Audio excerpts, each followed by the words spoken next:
I'm Whitney McCabe here at Hangar 30, a marketing agency for Real World Apps Language Arts.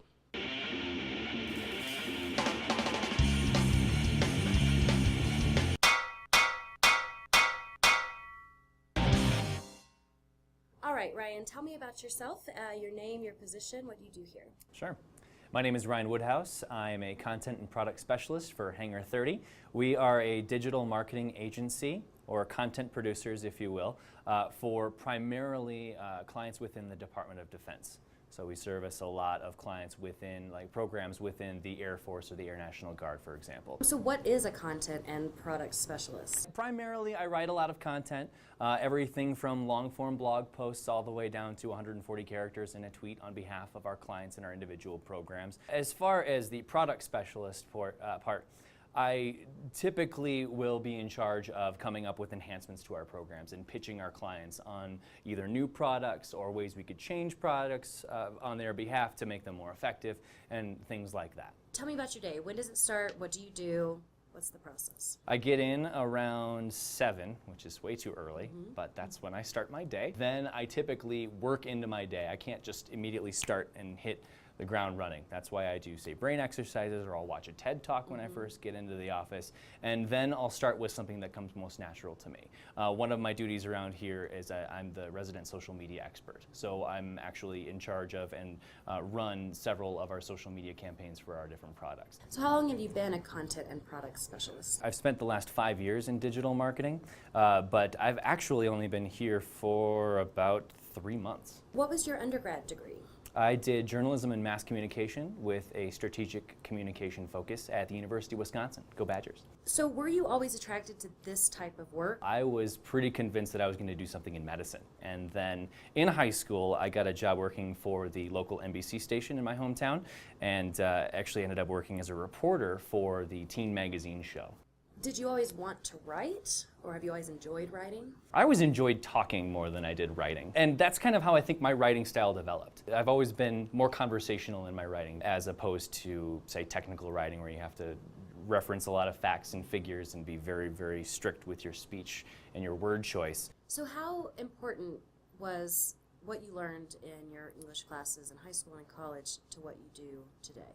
It is definitely important. A lot more than I would have thought is in working with people and client relations and finding out exactly what it is that your clients are after. And obviously a lot of the basic concepts and things that I've learned through language arts classes in both college and in high school are directly applicable. I mean, you can have the best idea in the world, and if you can't accurately describe it to someone, then it's pointless. Then you don't have, then you may as well not even have an idea. What do you think students that maybe want to go into this field while they're in high school, what should they be focusing on? I think my number one piece of advice would be to practice brevity. That's been a big thing, especially since we've transitioned more into social media marketing. So being able to use as few words as possible. Word choice is key, and learning to be as brief and as concise with your word choice and your writing and your work. What would you recommend to a student that's facing writer's block? The first thing I do is take a step back. It's almost like if you have a problem with an app on your smartphone, turn it off, turn it back on. Take a step back. Take a breath, go do something else for 10 minutes, and then come back, and all of a sudden, a lot of times for me, something will spark. When you're writing a story for an ad campaign, do you write a story? Do you write a script? How do you start, and then what does it become? It starts with knowing the expectations of the client. Finding out exactly what it is they're looking for is item number one, and then we find the best way to attack that problem. How closely do you stick to the rules of grammar and English when you're writing copy? It does depend a lot based on the medium that you're using. If this is a social media campaign, obviously it's going to be much more conversational. You're not going to follow as many rules. You still have to follow a lot of punctuation and grammar rules just to get the point across and make it easily understandable. Has texting affected your industry? I don't think texting has changed enough of our understanding of the English language that we have to write specifically for texting, but you do have to take it into account. You have to be mindful of the way somebody who is texting and having a conversation solely on their phone without actually speaking to another person or reading a long-form sentence, how they're going to read and interpret a statement. What other school subjects do you use in your profession that might surprise us?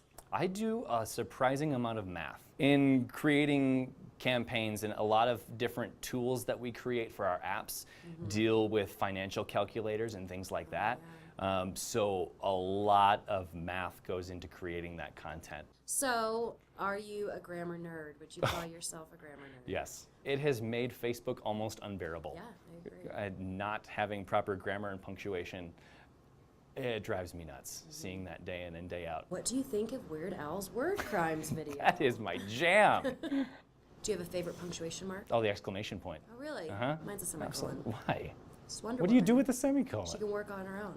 I She doesn't need a suppose. conjunction. Fair She doesn't enough. need a capital letter. Fair enough. All But if you around. flip it upside down, it doesn't mean the same thing in a different language. So thank you so much for spending your time with us today. We know that all of our watchers are going to appreciate this real-world application of language arts. Thank you so much for having me. I Thank you. appreciate it.